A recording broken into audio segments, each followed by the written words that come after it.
Friends, hello, welcome to Telugu tastes. కుతకుతలాడుతున్న సొరచాప ఎగురు ఎలా చేసుకోవాలో చూద్దామా. చాలా టేస్టీగా ఉంటుందండి. ఏ ఎగురైనా ఎలా చేసుకోవచ్చు, కాకపోతే సొరచాప ఎగురు కొంచెం ఎక్కువ ఉడికించుకోవాలన్నమాట.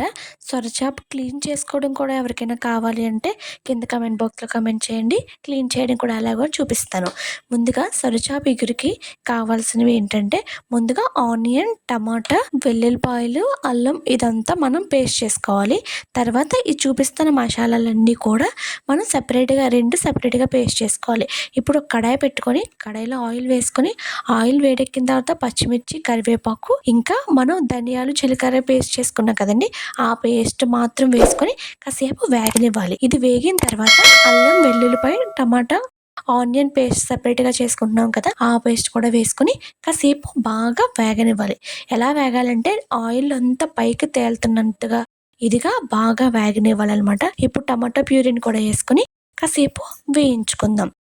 ఇలా సెపరేట్గా వేయడం వల్ల ఏమవుతుందంటే మనకు ఆనియన్ స్మెల్ అయితే రాకుండా ఉంటుందన్నమాట. మసాలాలన్నీ బాగా పడతాయి. ఇప్పుడు ఇందులోకి మన టేస్ట్ సరిపడినంత సాల్ట్ వేసుకొని కాసేపు బాగా వేగనివ్వాలి. ఇప్పుడు కారం కూడా వేసేసుకున్నామండి. ఇప్పుడు వాటర్ వేసుకొని, కారం వేసుకున్న వెంటనే వాటర్ వేసుకుంటే మనకి కారం అనేది ఘాటుగా ఉండదనమాట. మంచి ఫ్లేవర్ ఇస్తుంది. అది ఎవరికీ తెలీదు. ఒకవేళ కారం వేస్తేనే వాటర్ వేయకపోయామంటే మనకి మనకి కర్రీ అంతా కారం టేస్ట్ వచ్చినట్టుగా ఉంటుందన్నమాట.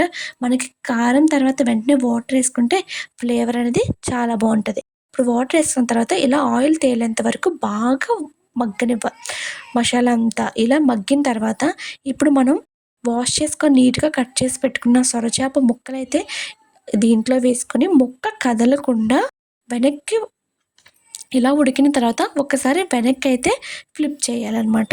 ఇలా ఫ్లిప్ చేసిన ముక్కలన్నిటిని బాగా ఉడుకుతూ ఉండాలి. ఇందులో మనం కొంచెం లైట్గా కొంచెం అయితే వాటర్ వేసుకోవాలండి. ఇది ఇగురు కాబట్టి మనమైతే ఇందులో పులుపైతే వేయము. ఇలా ఫ్లిప్ చేసుకుంటూ ఉంటూ కొంచెం బాగా ఉడకనిస్తే మనకి సొరచేప ఇగురైతే రెడీ అయిపోతుందండి. ఇలా ఇలా చేస్తూ ఉంటే మనకి సొరచేప ఇగురైతే రెడీ అయిపోతుందండి. ఇప్పుడు ఇందులో కొంచెం సొరచేపలో ఆయిల్ ఉంటుందంటారు. ఈ ఆయిల్ అంతా బయటకొచ్చి ఈ కొంచెం ఉన్న వాటర్తో నీట్గా ఉడకాలంటే కొంతసేపు లిడ్ పెట్టి మనం ఒక 5 to 10 మినిట్స్ అయితే అలా వదిలేయాలండి. ఇలా వదిలేయడం వల్ల మనకి సొరచేపల్లో ఆయిల్ అయితే ఉంటుంది. ఆయిల్ అనేది బయటకు వస్తుందన్నమాట.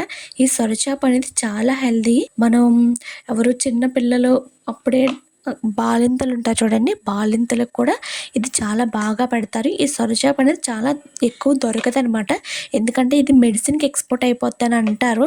నాకు కూడా కన్ఫామ్గా తెలియదు, కాకపోతే అలా చెప్తారనమాట. ఇది ఎక్కువ ఎక్స్పోర్ట్ అయిపోతుంది మెడిసిన్కి, అది ఇందులో ఆయిల్ అది ఉంటుందంట, కొన్ని ట్యాబ్లెట్స్కి బాగా ఉపయోగపడుతుందని చెప్పి ఇది ఎక్కువ దొరకనివ్వరు అంటారు. అందుకే నాకు ఇప్పుడు కూడా సొరచేప చిన్నది దొరికింది. చాలా పెద్దవి కూడా ఉంటాయండి.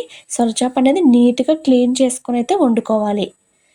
సొరచేప క్లీన్ చేసుకోవడం రాకపోయి ఉంటే మనం సొరచేప ఒక్కసారి నీట్గా క్లీన్ చేసుకోకుండా తిన్నామంటే ఇంకెప్పటికీ మనం చేపల కూర అయితే తినమన్నమాట. అంత దరిద్రంగా అయిపోతుంది. కాబట్టి సొరచేప అయితే చాలా నీట్గా క్లీన్ చేసుకోవాలి. ఇప్పుడు అంతేనండి, కొంతసేపు లిడ్ పెట్టుకున్నాం కదా.